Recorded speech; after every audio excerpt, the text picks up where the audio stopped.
So without further ado, we'll start with the roundtable. So online, you can use the chat if you want to send us some questions. And there's somebody here. Lyall will look at the chat and relay your question to the audience. It's a roundtable, but I'm being told that you are part of the roundtable, all of you. So it's a big roundtable. So please feel free to contribute. And there we go. And just one question, is this a good place for us to?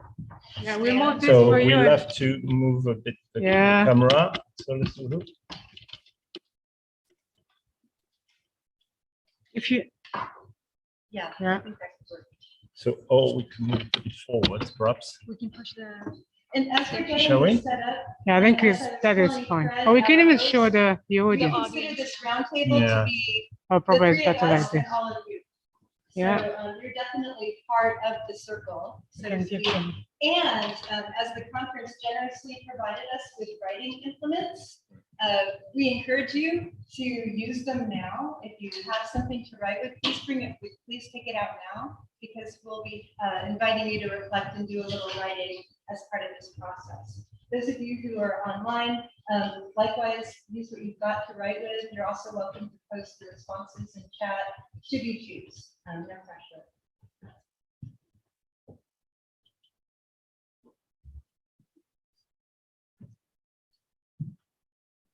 Sure.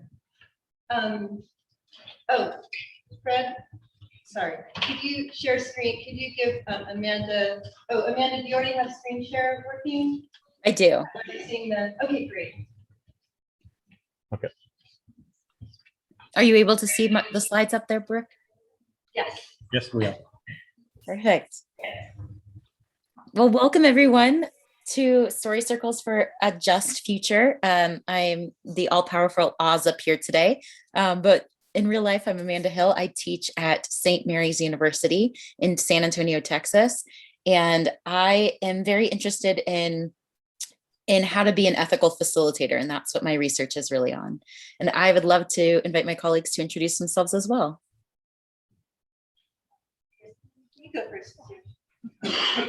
Hello everyone, my name is Dagmar Wallenstorfer. I'm from the University of Graz in Austria, and I'm a PhD candidate, and I write my thesis on how diversity can be included in language teaching in a more sustainable way. And this is when I stumbled across digital storytelling, for me being one of the best tools to do so.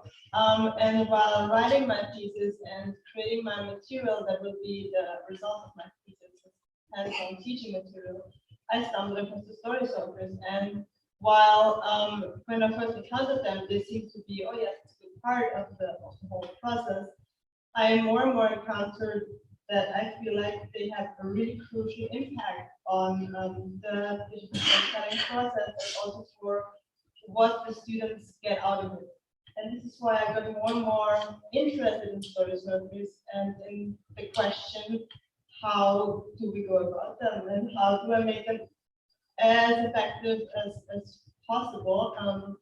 And this is also why I'm here. This is why we are here.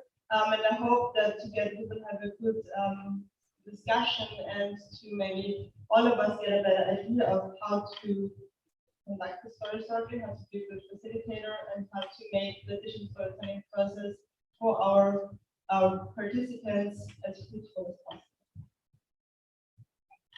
And I'm Brooke Hessler. I'm currently a researcher in residence at Story Center. I recently left a position at California College of the Arts. Prior to that, I was at Oklahoma City University, and I also taught at Texas Christian University. And so for 25 years or so, I've gotten to know several of you in my practice as a digital storytelling educator, doing mostly work in communities, often in partnership with people who have survived traumas of various kinds. The reason I just made this pivot in my career is because I wanted to make space for myself. Ironically, space that my sabbaticals never actually gave me, to really focus on my reflexive and reflective practices as a story worker. So one of the sources I draw on is Amanda Hill's work, her research on story circles, among other people's work, including some of you in this room. But I'm really here, like you, to ponder some questions, think about my own practice, and learn together about how we can refine what we're doing. So, and then, Thank you all. That's very touching, Brooke. I draw a lot on your work too, so it's reciprocal. And so we have created a PowerPoint for you. We have lots of questions. We are very flexible with our questions, however, so if there are questions that come up for you all, please feel free to ask them and we can change course, but we brought up some guides. But to start, we invite you to reflect and write if you can. If you're online, go ahead and post that in the chat. But we'd like you to recall a specific instance when you struggled to support a storyteller during a story circle as a facilitator, or describe a specific challenge or insight you are hoping to address.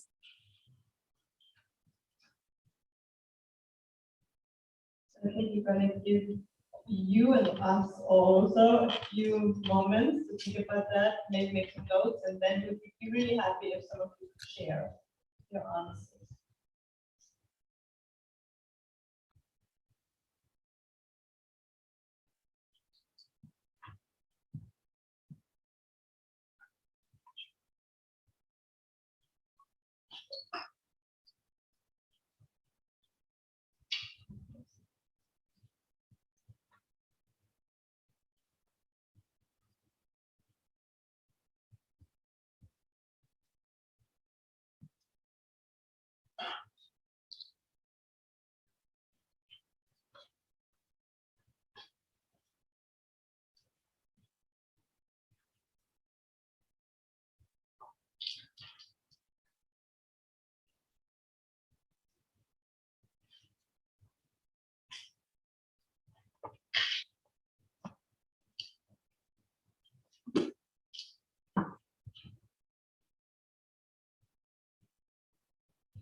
Okay, and when you've got that, if you'll go ahead and turn to a neighbor close to you or close-ish to you as the case may be, or online, type in the chat, just share your reason for being here today.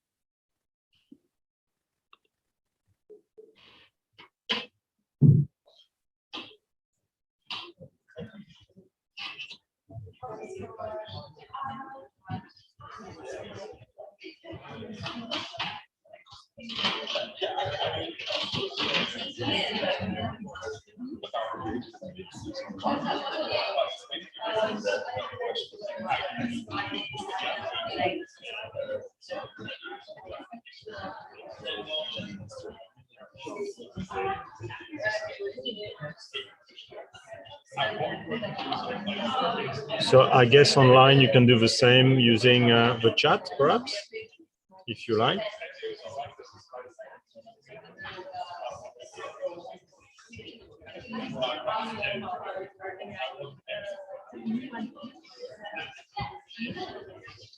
Speak about the specific instance, the time that we are using to speak the chat.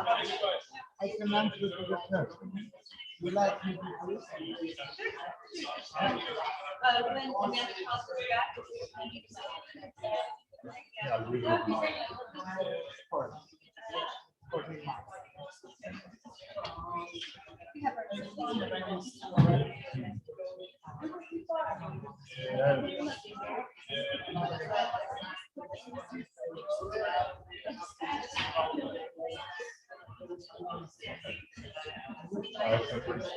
Yeah, sorry. But online, you have to use the chat. Are they using it? The chat? Are we recording? Yes. Are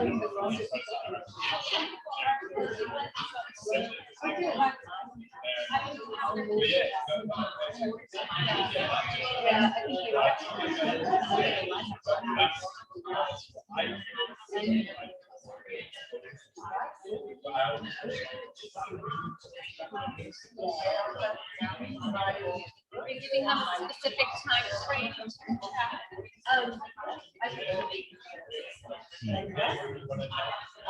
Yeah, I'm on guys.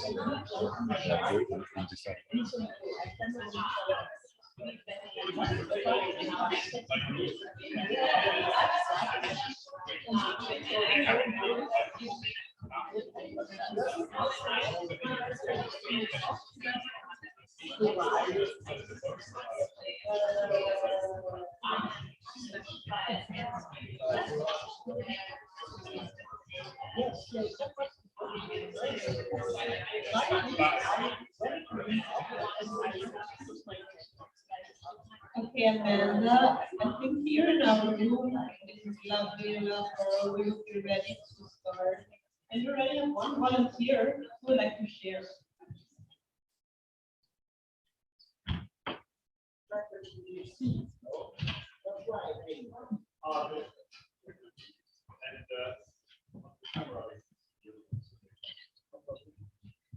Hi, I am Andrew. Oh, yes, I was thinking, do you hear? Yes. I was thinking about this first question, and I'm using this first storytelling as a professor in the University of Athens, 30 years now, and we construct already more than 1,000 stories. But we do also seminars for general population and so on.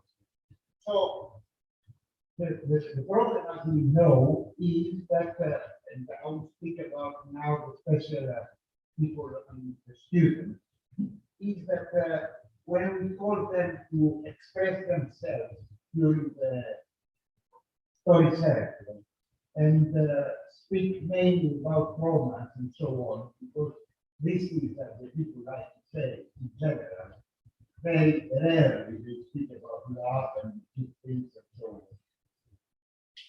So there is a problem there. All these youngsters, they are from 20 up to 30, and they have with them a kind of a facilitator, myself, for example, who has white hair, who comes from another world because of my age. So to understand that it's not so easy to start saying what is your problem in front of this man, in front of the police. So what I found with the radio research is that I started saying real and authentic stories about myself. That was my answer, strategy, I would say, to an answer to that. And this was what? And very often, I come back to this story. I have others, as all of us have a lot of romantic stories during our life. But the one I'm using very often is the following. In my house, in the family house of my family, I have always a kind of a theory, something in the air, spot. I didn't know who told me that. My mother told me, my grand, I don't know exactly. But around the wall was a story. The story was that when my mother was pregnant to me, after 7 years after my brother, who has more than me, 7 years, she went to the doctor to see how it's going on. And this happened in 1949. So it's a long way before.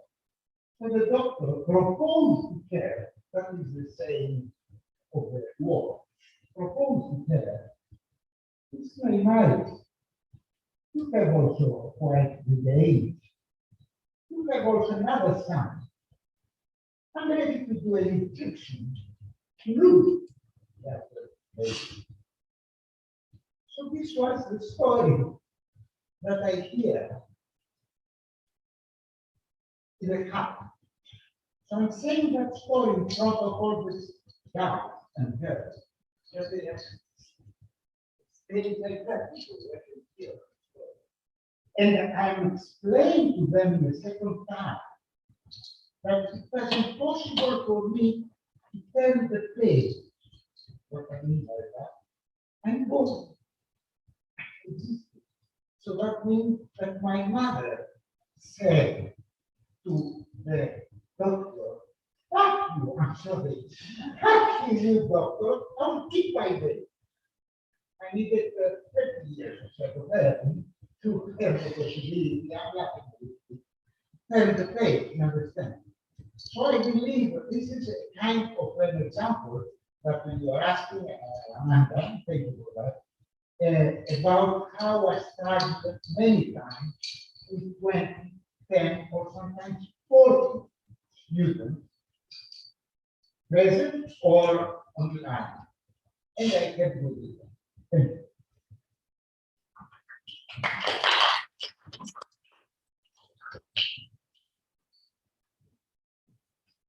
Just for contrast, could we maybe invite one other person to share a specific struggle or challenge that you're wanting to make sure we talk about today?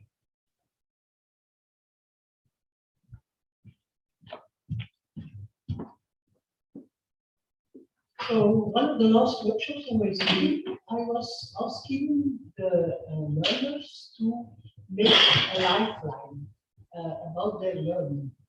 And one of the youngsters, I think he was almost 30, he told me, "I cannot make this because my life between 0 and 26, nothing happened." And I asked him why, and he said, "I cannot tell you." And I said, "Okay, no problem. Tell about the 4 years, you can tell me." But afterwards, I went to him and I was excusing myself because I was asking him why. Because I thought afterwards, maybe it's not the right thing to ask him. But still now, I'm always thinking about, did I right or did I wrong to do this? So I hope that you can give me not an answer, but at least some suggestions. There's one other.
Folks, bear with us. It looks like they are having some technical difficulties.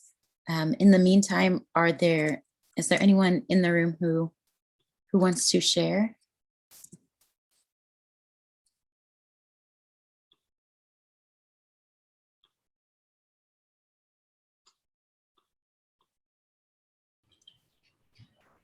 Okay.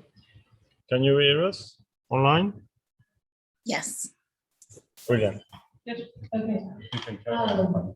Well, I'm wondering when you do in a story circle, when you have a participant who uses their time to go on a racist or sexist rant. That happened to me twice this last semester with a student who are like literature and no awareness of the people in the room. So it was horrifying in the moment. So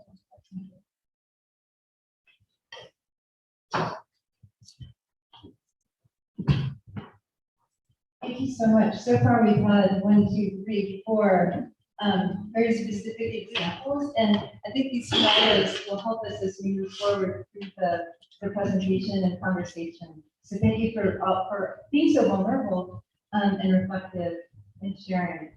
Amanda, or one of the participants online, would you like to share a scenario if you didn't have the opportunity to? We could invite you now.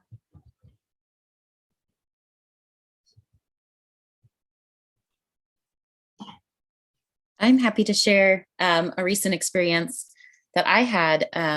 I was in a story circle with a young woman who wanted to share a story about what she's currently going through, but there's also legal action around what she's currently going through. So having to talk with her about why it isn't a good idea for her or legally to discuss the things that she wanted to and how that could actually end up working against her, and helping her pivot to find a topic that's maybe related, but is not going to come back and be harmful to her, was really difficult. Thank you, Amanda. There's a comment in the chat to read out. Oh, yes. So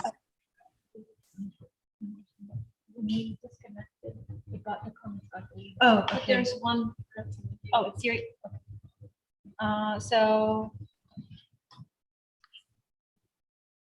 Okay, so they say challenge helping storytellers focus their stories or shorten long stories to appropriate length for DF. Thank you. So with those scenarios as specific examples, let's turn back to the, let's turn back to you, Amanda. I know you have a series of questions and thoughts that will help us reflect and discuss these kinds of situations.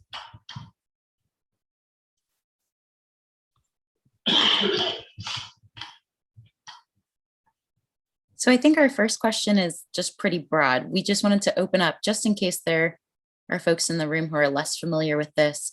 A story circle, those are the times that we come together often in actual circles to discuss the stories that participants are working on telling, and they get a chance to share with each other what stories they're working on and where they're at in those stories and in working on those stories. Is there anything else you either want to add on this part? Not really. I know that many of us who are trained in, say, the Story Center community of practice see the story circle as specifically the moment when we convene to invite people to begin to shape their stories. But as has come up already during this conference, for many of us, that the story circle experience is kind of a concentric or even like a Venn diagram of circles, because we have the gathering that happens when we informally begin to share why we're at the workshop or why we're in the class doing this work. Then there's the more formal story circle that maybe the facilitator organizes physically into a circle or online. And then after that, there are different circles where we're sharing the projects in progress, and often at the end when we convene to share. So I think those were different versions of the story circle. We'll be focusing more on the co-creative process that many of us think of as the story circle, but we wanted to also acknowledge that we recognize that there's kind of a rippling out of circles as well.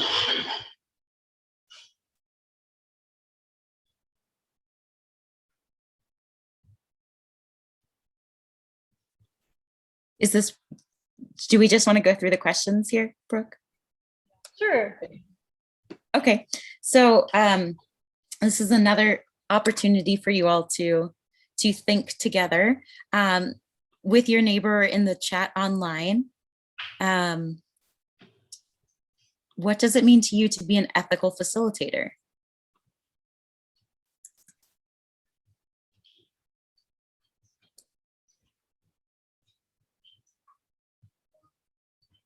So for those of you who are sitting alone, you're welcome to write on your own and maybe give folks like 2 minutes to reflect and share.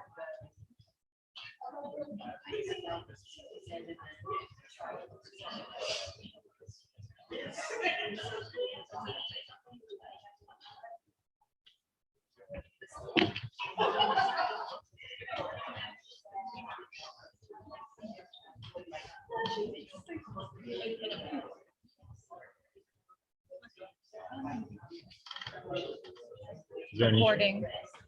Oh, no. No, I have it recording here, but it's not recording here.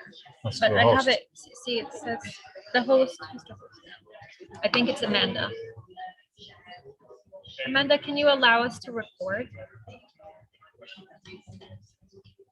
Or How do I can do you that? make us? I think now, because now you're the main host when we cut off for a few seconds. So it made you a host. So now we need to ask you to be able to record. So Or make us co-host. So if you click on the little 3 dots where I am there in my box, you should have the opportunity to make us co-host. oh wait, you're not a, okay, I'm gonna. It says you're the host and that you're recording. And then we need to try to record. It's not allowing me to make you a Host me. Yeah, but I'm not allowed to make you a host. So I'm recording. So you're recording. Okay, if you're recording on that, that's fine, I guess. Are you recording on the It automatically. on the cloud? Yeah. But you see, I wanted to get you to. Yeah, I to understand, record yeah. on the screen. Please ask the host. How do we do that? Where are you there? Oh yeah, here. Yeah. Oh, sorry, Amanda. We're trying to sort it out. It's okay. We need to fiddle with it a little bit. This is. Hang on. There's no option for that. Please ask the host to give you permission. I'm not getting a notification. Can you make me host? No? Okay. No. So, Amanda, you know, you will be having some discussion for now. But so it's recording here. This is recording. As This long says as record. want to Okay, well, share. then that's fine. Okay. That's what else can we do? Anyone who would like to share their thoughts.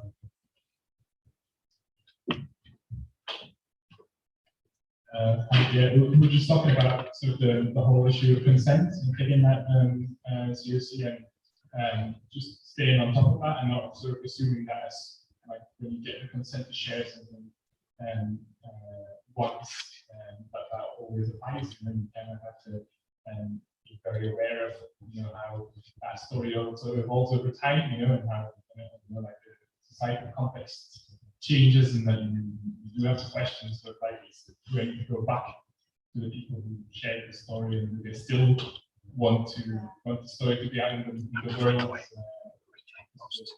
the face of their life that they're in as well. You know, so I think that's a really tricky one to stay on top of. And it's a question that I think is really important. I don't know. Oh, Also, it's not if you have an answer to the question, but if you Well, you're want to comment on something you're that's recording. said, then please also feel free to. And forgive me that I'm going to try to keep my eye on you as well so that you can lead. Oh, we need to move away. But what I loved about that answer is what we were talking about is how you can see what we're doing here, obviously, right? We have scenarios that arise when we're leading a story circle or participating in a story circle. And then we have these, the need for technique, like how do we keep track of things? How do we manage interaction? But then we also have pedagogy, our philosophy and our personal values as educators or co-educators. And so how do we bring those together? So today's session is trying to kind of do both of those. We want, on the one hand, we want to think about those difficult moments that maybe we think we're going to remember and do better. And then when they arise again, we haven't learned yet, or you're just in the moment and you eventually respond the way you always do. So we have technique questions, and then we have philosophical questions. And one of the things in our discussion in preparation for this roundtable, one of the things that came up most strongly was that story circle is a practice. Meaning it's something we refine forever. We probably never master facilitating a story circle. So one way we can get better or feel more comfortable or prepared for these complicated moments is to cultivate a critically reflective practice where we notice things that didn't go as expected, and we find ways to continuously ask ourselves generative questions that can help us to notice our own habits and assumptions and what's working for us and maybe what isn't. Even things like Michael gave that beautiful example of how he knows to be vulnerable with certain populations to kind of humanize his role in their relationship. But even when you have something that's worked or seems to have worked 100 times, there will still be those moments when, if you're noticing, you'll pause and question whether that was the right technique or the right type of sharing in that particular situation. So what we have for you is a series of PowerPoint slides with generative questions to help us incrementally reflect on how it is we're approaching this very complicated practice, and then maybe notice things that we want to continue thinking about and asking our colleagues for advice about, and our participants as colleagues about as we journey forward. So as a signpost for the rest of this roundtable, that's kind of where we're going. And please do, as we move through the questions, please, raise a hand or make a suggestion or raise a question that we should think about together. Do we have any other comments on this one question? Yes.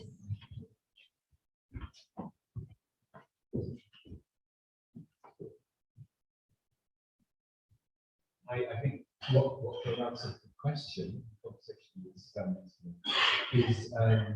whose story is it anyway? If you're facilitating a workshop, you're surrounded by people. There's been times in my experience where it's a friendly workshop and it might be themed. So, for instance, stories of the Second World War, or for example, but in that situation where there may be a mandate facilitator to achieve a certain outcome, whose story is it? And that's something that has to contribute to it.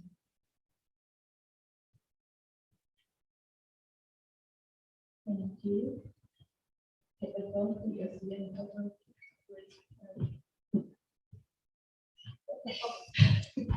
Good. Amanda. So sorry.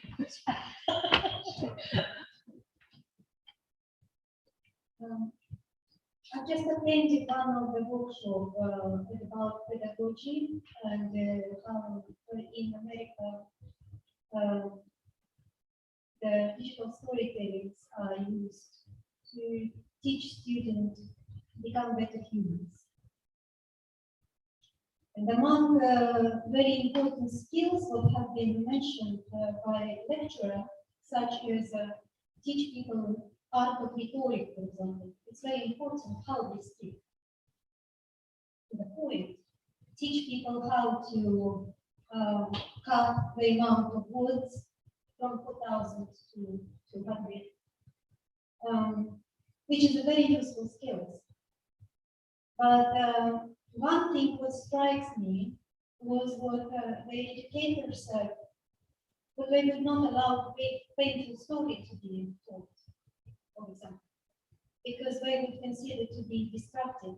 And I completely disagree with that, because the pain has a right to be in that life. And the death has a right to be in that life. And people need to be able to talk about it and to face it. And this is a part of being human.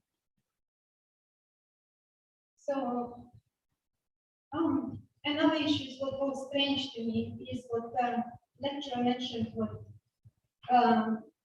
they check the digital story before it is reproduced. So for me it sounds like sense of censorship behind that. And I asked about it, but the lecturer said that this is not censorship, and I didn't understand why it's not. Because who would cut me my wings if I want that story to be said this way? For example, in her class, she's not allowed students to call themselves peers or students. They have to call themselves colleagues. What if I want to call you? What I want to call you? You tell me if you're happy or not. Maybe I want to call you an angel. Who is an educator to say me that it's not?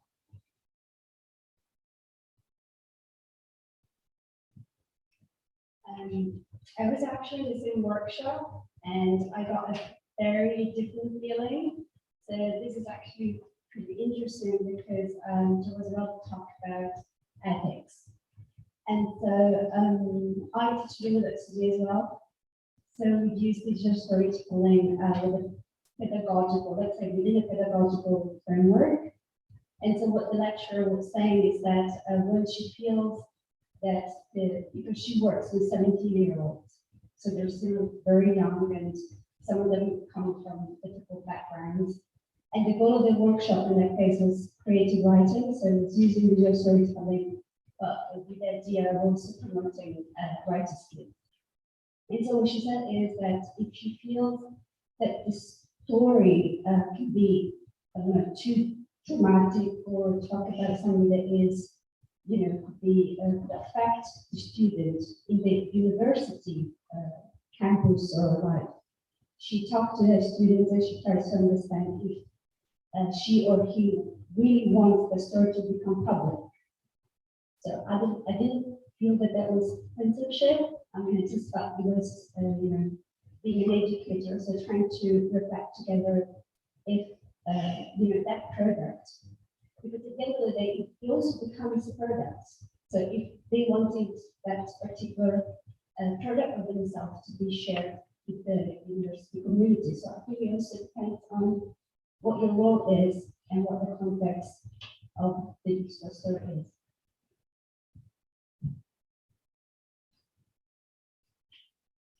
I trained frontline health staff to become digital storytellers with their patients. And one of the things I say to them is you've got to know your own skills.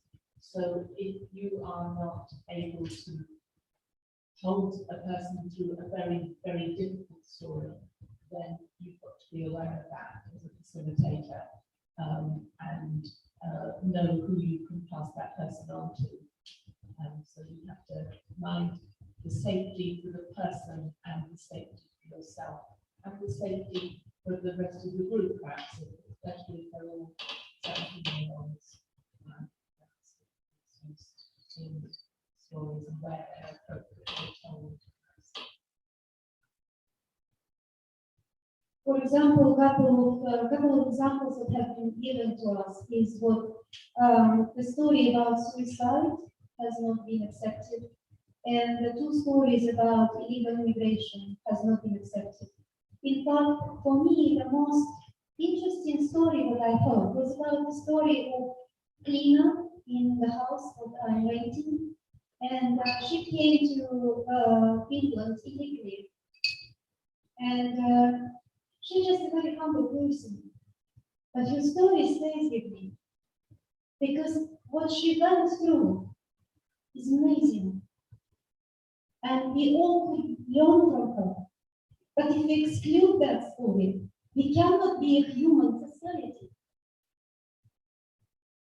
And we need to teach our youngsters to be open, to accept things that we think might be harmful, or they might be harmful, but in life is harmful. And we have to accept it.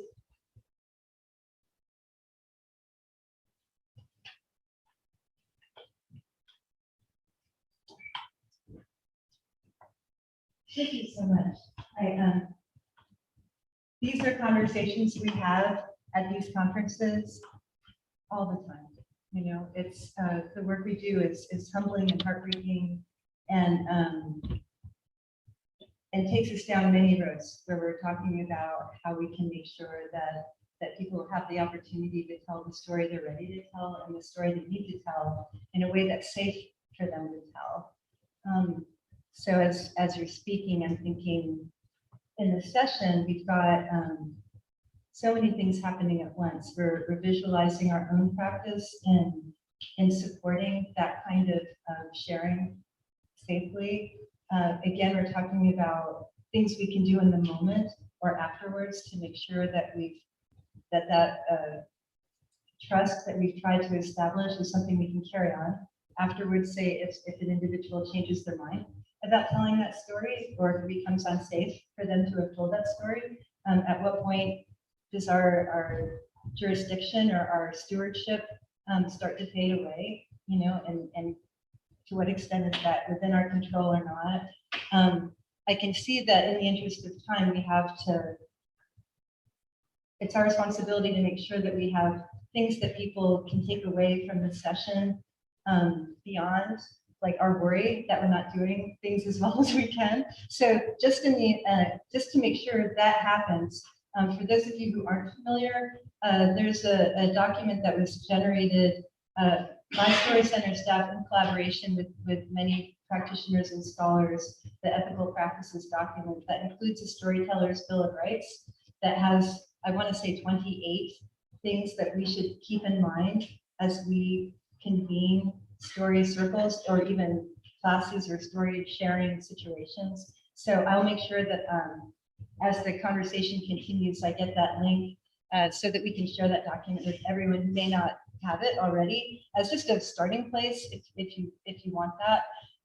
But let's return to Amanda. I feel like I need to make you bigger on the screen because she's actually done a great deal of research on how to set us up to do more responsible work. And I want to make sure that she gets an opportunity to kind of guide us along that path.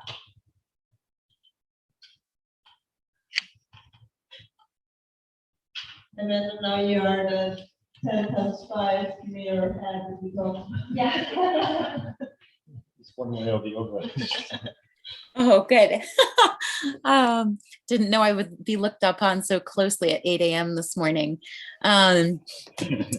So yes, so as Brooke mentioned, this is the kind of work that I look at is what does it mean to be an ethical facilitator? And for me, it comes down to pieces of responsibility. And I'm using that in Kelly Oliver's sense, which is the word response and then a hyphen and then ability with an A. And basically it comes down to this idea of, as a facilitator, am I giving somebody the ability to be responded to and to respond to my comments, or anybody else is in the room? And doing that and acting with that ethics of care and responsibility then gives them more space and more autonomy over their own works. And part of what we're trying to do then in that is to help with this minimal direct impact. So we have been each in our own ways looking at facilitation and especially facilitation in story circles, and what it means to have direct minimal impact. So for me, direct minimal impact means that the participant really gets the chance to make the story their own in as much as that is possible. So for me as a facilitator, minimal direct impact means maybe sometimes holding my tongue if I would do a story a different way, or I think something is better.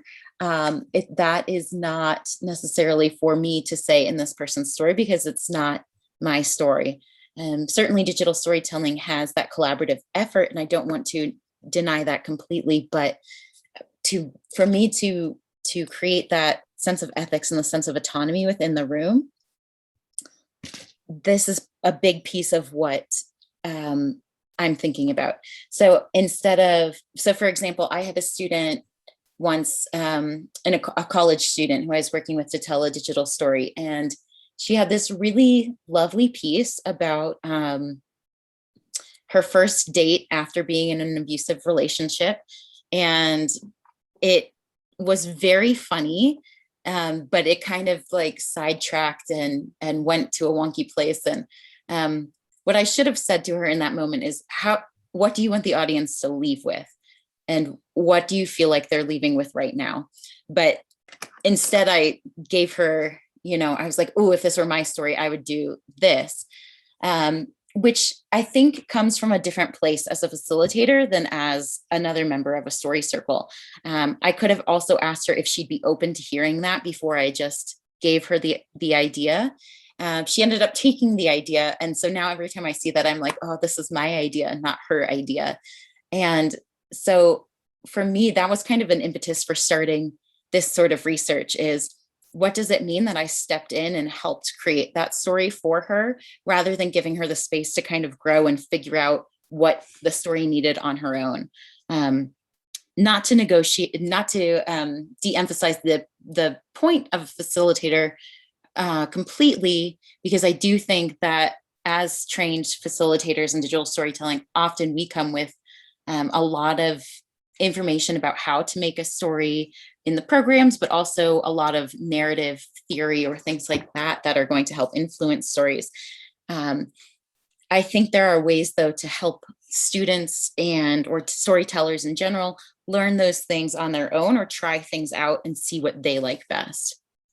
So for me, that's what minimal direct impact has led me to, is how can I ask this in a question that they can then start thinking about maybe some things that would work better, rather than just telling them an answer that could work. Do you all want to add anything to that, Brooke, Dagmar?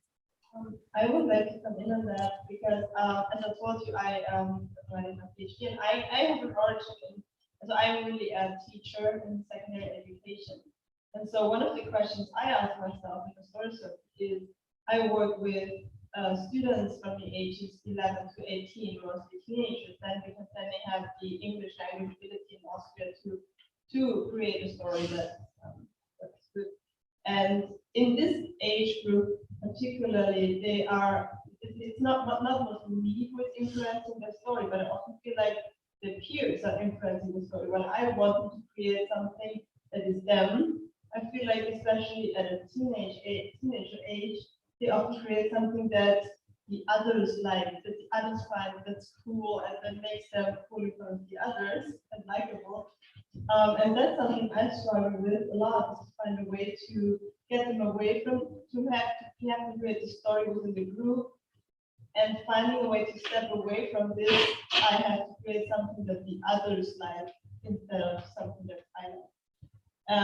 I noticed they grow out of this, and when you work with university students or all the groups, they grow out of this, and they do not want to create a story that others like more, but they focus more on themselves. But that's something, for example, that I find to be a bit of a struggle at times, because I really want them to create something that's them and not something that's the others.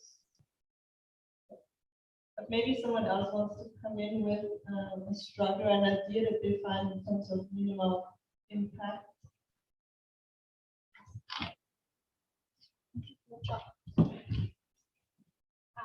I feel like I feel this tension as a facilitator between not wanting to impact my students' stories and also feeling the need to step in as a facilitator sometimes. Like, there are times when I feel like the student is developing a story that is like verifying a stereotype that is long held, either about themselves or about somebody else. And I always find myself caught in that moment of not wanting to influence their story, but also not wanting them to continue thinking that might be harmful for them or might produce a story that is harmful for others. So I feel like there's like this very delicate balance as a facilitator of like, when do you sit back? When do you ask those great open-ended questions that you talked about, Amanda? I love that question, like, of who is your story for? What do you want people to get, and where's it going now? But yeah, I feel like there's just this tension as a facilitator of when you step in and when you don't. Can I respond to that real quick? I'm not sure if that's okay. I love that. And I'm sorry, I wish I could see who that was that said that I miss being there with you all in person this year. But I think that that's a huge question, because we certainly don't want to perpetuate ideas that might be harmful to our storyteller or to others in the long run. So I think there are ways that you can then, ask them about these stereotypes. So how did you come to believe that about yourself? Or what pieces of your life are reinforcing that, or who is reinforcing that in your life? And maybe a broader question that's not specifically about their story, but a broader question about what does this larger picture look like and mean, and how did that come to be, could be a way to open up that story for them as well. Hi.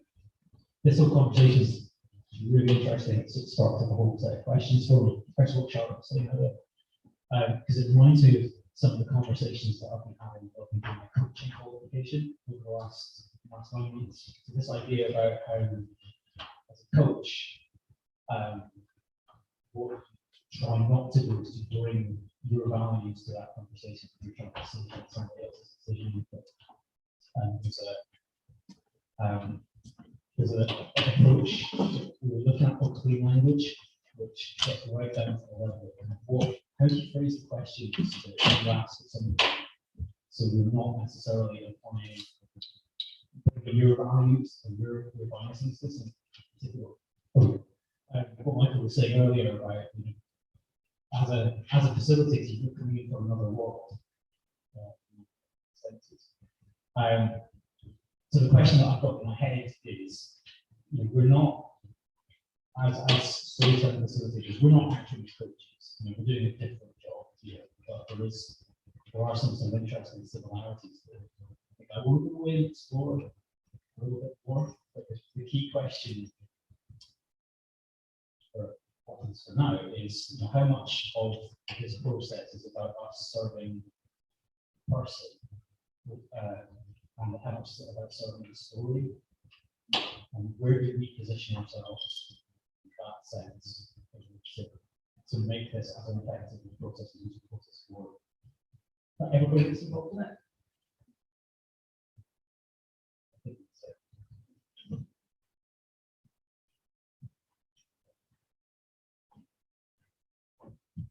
So did you get that online? That was a pretty provocative question, that idea of when are we, sorry, don't know where the camera is. When are we serving the storyteller, and when are we serving the story? And kind of what I was thinking too is, are there times when we mix that up, like in a college class or in a writing class, where we're teaching digital storytelling for the purpose of helping somebody create a story? To what extent do we blur that line between serving the story, and can we do harm to the person in service of the story? That was a lengthy explanation of a thing you said quite succinctly. But I'm wondering, Amanda or some of the folks online, would you like to respond to that, or did that trigger an example or an insight from you? This is definitely something I grapple with on a near daily basis. I teach filmmaking, which I know is not exactly the same as digital storytelling, but a lot of those classes, I often start with digital stories. And I focus less on the story piece in that class specifically, in the filmmaking classes specifically, because at least for digital stories, because I'm really using it to help them learn to edit. But we do basic story structures. And then when they do larger film works, it's very story focused, and it's how does this scene go with this next scene, and what is the overall message, and where's the arc of this story. And it's hard for me because digital storytelling is absolutely something that is based on the same kinds of principles, and navigating when to emphasize the story versus the other aspects of it is something that I like I said, I struggle with. But I think for me, the digital story piece of my courses is really an opportunity for them to work on crafting narrative without so much encumbering it, and thinking through, what is this single moment, and how can I write something that's going to work within 2 to 3 minutes. This is a very, very good question. In the classes where it's not like media focused, I work with them more on the actual storytelling piece, because I don't care if they know how to edit it well. I just want them to tell a good story. So it goes back and forth for me between what it is that I'm working with them on. Do you have any other comments or anyone who wants to share something on that? Yeah, madam, I think we can go on.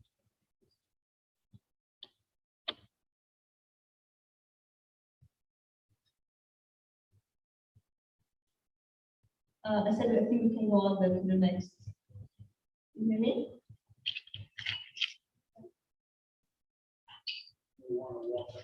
And just for a time check, Amanda, we have about 15 minutes, so we'll be transitioning to Q&A as well.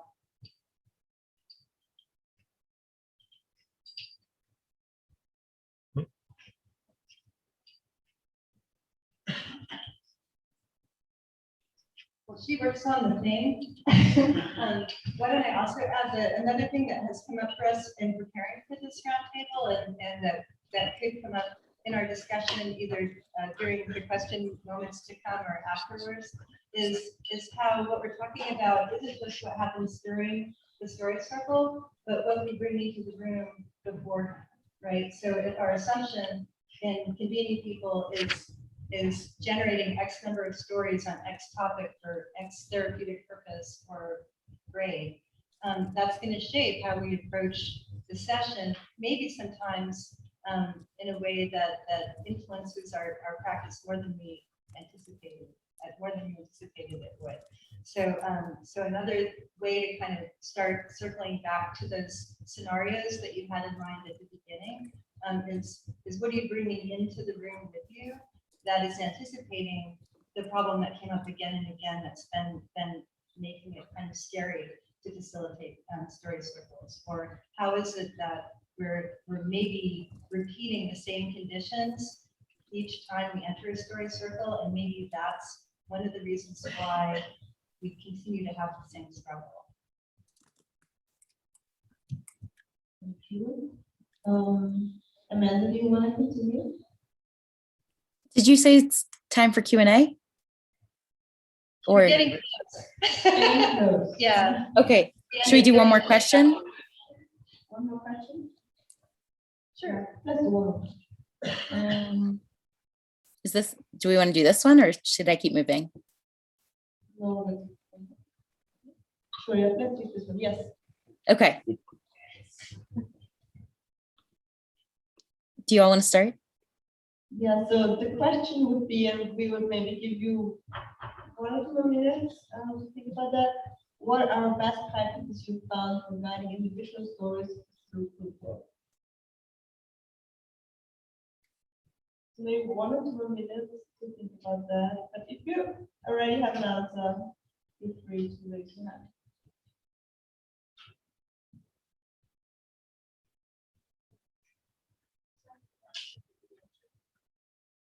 Sorry? Someone has an answer that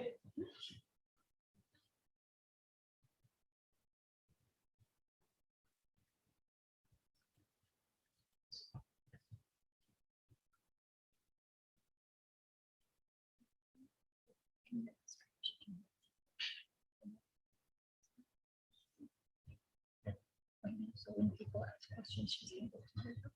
Yeah, Amanda, can you hear us when we speak? I can hear you if you are right there. Okay, and when it's through the microphone, can you hear the answers? Sometimes it cuts in and out. Oh, I see. Okay. Okay, so we'll relay them to you then, the answers. Okay. It might be easier. Okay, thank you.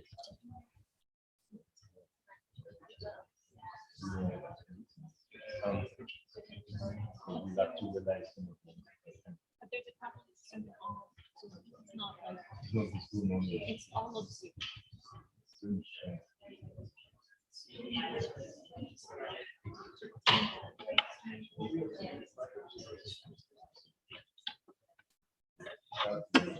Amanda, would you like to see the audience? Would that be a better view for you? Sure. Yeah.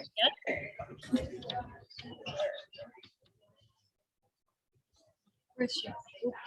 Tell me I didn't unplug. Well. Okay. One could be on Lillian's and the other one on. Oh yeah, we can definitely do that. Yeah, so if you could share that. Want me to put this one here? I don't know. Yeah, okay.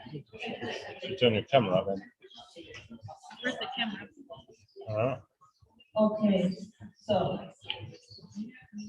we are very excited to hear about this is maybe one of the biggest questions that we I think it is, yes.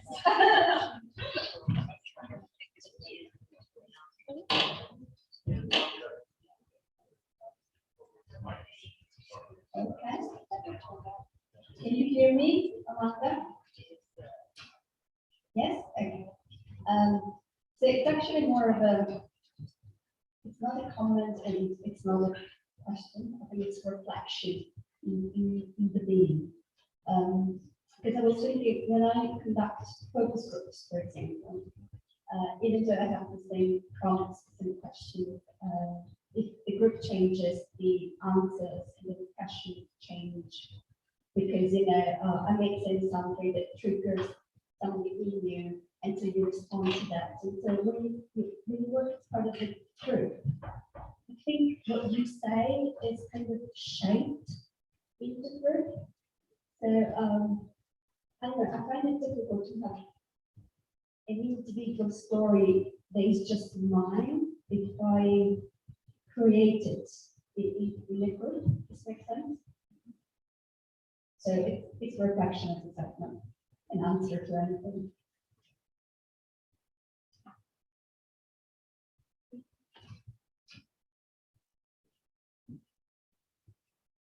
I think the thing that I love most about digital storytelling is the group work, and like that's where the business for me is like, I think I see so often people realizing something new about themselves or their story, or like connecting to somebody's story in like really powerful ways. And I think that it's really important that people have their own individual time to hone their story. So I think that like coming together to share the idea and then taking time apart to really like sit with that idea and either write it or speak it into your phone, or whatever way someone kind of works through their own story before they come back and share a fully fleshed out story allows them to kind of like know what the kind of meat or the heart of their story is, so that it's not shaped by other people as much. But I feel what you were sharing, Dagmar, about like particularly with young people who like just want to let go with their friends, that like those stories could shift a lot after that second story circle.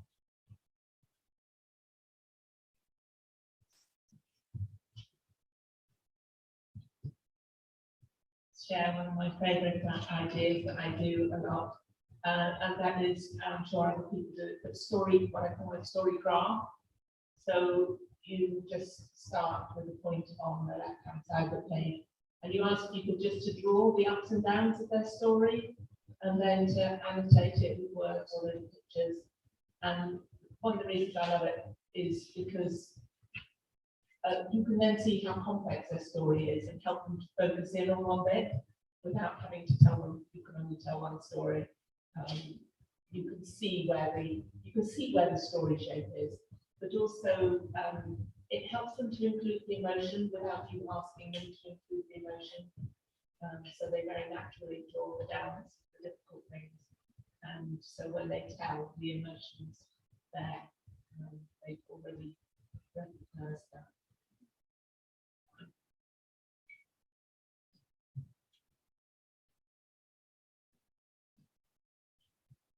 I want to share, I didn't use yet to be a facilitator. I'm just a student, MA student who is studying.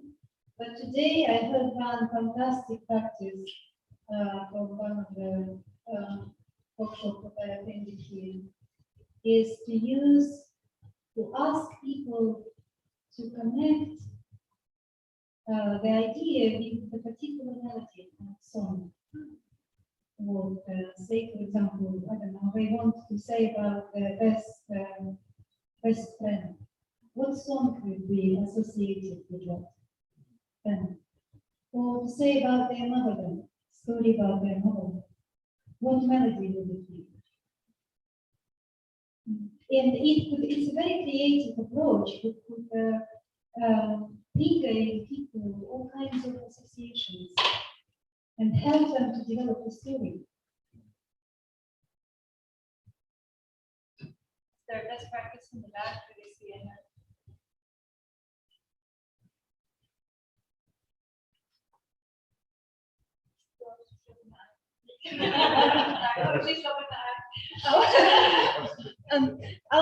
I'll add one. I think I'm supposed to stand here. Can you hear me, Amanda? Is this one of those good places? Oh, I have it. Yeah, I have it. Anyway, because I think it gets a little bit at one of the challenges that came up at the beginning of our session was when hate speech happens in a story circle, and what do we do to address it? And this is not a solution that I have, but one thing I do try to do is invite my participants to create a community agreement. Particularly, I do this in college classes. So yeah, you're shaking your head. So sometimes it isn't the solution, but it is. So a community agreement for those of us who have the privilege of working with storytellers for multiple days, perhaps even a quarter semester. So this is more of an academic environment. In asking the participants ahead of time to talk about what would create a safe space for them before they begin telling their stories. So that should something come up during Story Circle, we have a way to step back without humiliating an individual, but saying, oh, it seems like this isn't in accordance with our agreement. So that's not a solution, but it is a practice that I'm trying to refine. And another, of course, is as I mentioned, the ethical practices document that our Story Center colleagues and some others collaborated on. I wasn't able to, I kept trying to send it to Amanda to post in the chat, but it's not working. Oh, she's got it. So that, and again, this was just for those who haven't yet encountered the document. It does come up with some suggestions and questions that we can ask ourselves, again, before we enter into the circle to do this complex, important work. I think we're pretty close to the end of our session, so I want to hand things back to Amanda.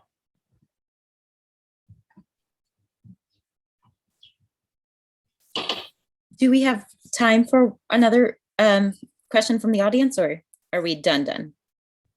And if there's a question in the audience that you really want to ask now. Yeah, we have 4 minutes. In 4 minutes, if there's a really important question. All questions are important. I think we don't have any more questions here. Amanda, maybe do you have some closing words?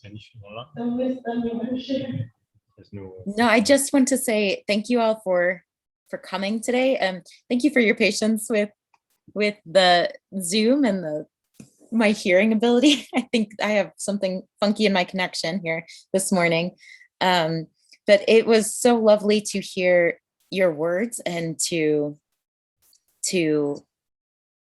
discuss these things with you. I think that these are questions that as a facilitator, I'm continually interrogating and wondering if I'm doing the right thing and doing the best thing for the storyteller. And I always try, as you all do, I'm sure we always try to make that the best experience for them, but it can be complicated. And so thinking through all of these different scenarios is really helpful for us all to grow as facilitators.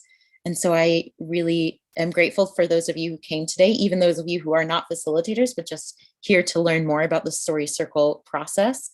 Thank you for joining us, and thank you, Brooke and Dagmar, for your words of wisdom this morning as well. It was wonderful to sit on this panel with you.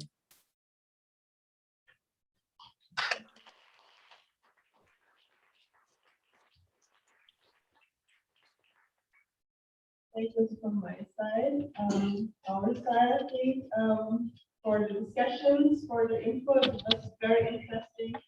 I hope I am at least taking a lot away. I hope you guys are too. Yes, Brooke. Thank you for your patience. It's kind of like, and Thank you. Thank you, Dagmar. Thank you, Amanda. Have a good day.